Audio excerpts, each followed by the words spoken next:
Many processes within our bodies produce free radicals. Free radicals are entities that have lost an electron. They are positively charged. They come from the breakdown of foods, from the breakdown of toxins, and they enter our bloodstream. These free radicals are potentially harmful to cells. They will attach themselves, for example, to the lining cell of an artery. And when they do, they will produce an injury.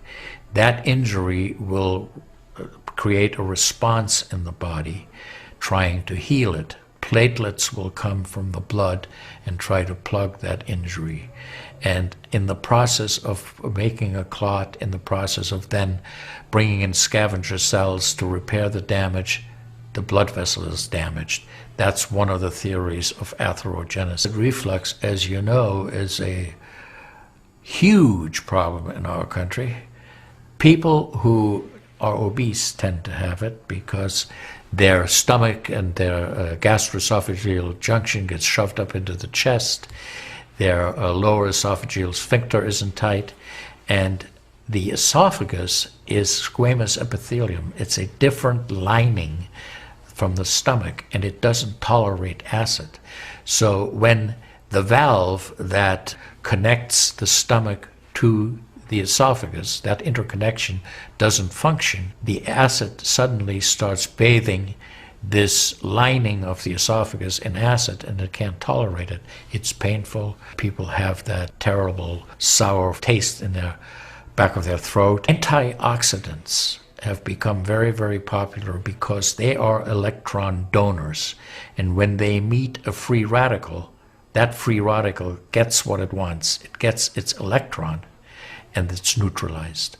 Now, the oxidation reduction potential of Kangen water is gigantic. It's about 30 times greater than the famous green tea. Everyone knows about green tea being a profoundly good antioxidant. Fruits, vegetables are considered antioxidants.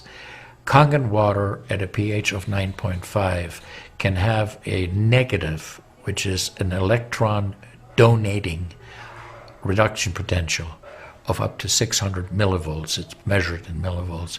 You couldn't eat enough fruits and vegetables to get anywhere near that amount into your system. So it's a very, very beneficial thing to our health. I find that drinking Kangen water is satisfying because it quenches one's thirst. One is able to drink a lot more because you don't get that bloated feeling. It is as if the water is very much more quickly absorbed. And there are studies that have shown that from the Japanese literature that the water starts being absorbed in the distal esophagus before it even hits the stomach. It's absorbed in the stomach, and then by the time the duodenal sweep has been reached, it's practically already totally absorbed. Japanese have done a tremendous amount of work on using ionized water for wound care. There's a lot published in the Japanese literature and also now in American literature about using pH 2.5 water for bactericidal purposes. Staph aureus, for example, cannot survive in 2.5 pH water. The kill ratios are dramatic for this, and so it stands to reason that this would be beneficial for contaminated wounds or even infected wounds.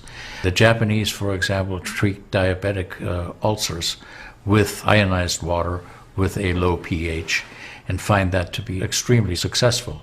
They also have published a lot on it, and the before and after pictures are very dramatic. The pH 2.5 water has tremendous antibacterial properties against both gram-negative and gram-positive organisms. One of the things that you learn is called primum non nocere.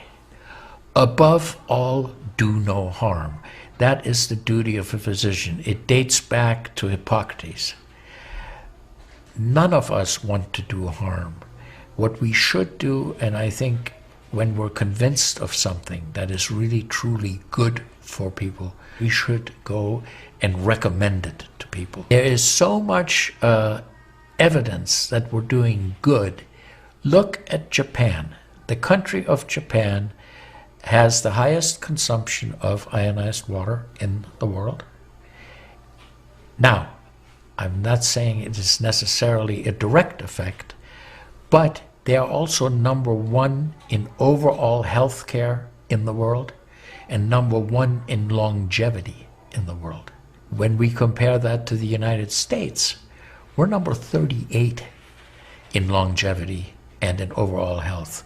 The Cubans have better health than we do. I've had the great fortune in my life to have graduated from one of the finest medical schools in the world, Harvard. I was trained in the Harvard residency program. I've spent my entire professional career affiliated with that institution. One of the best things, next to being affiliated with this great institution, has been my discovery of Kangen water.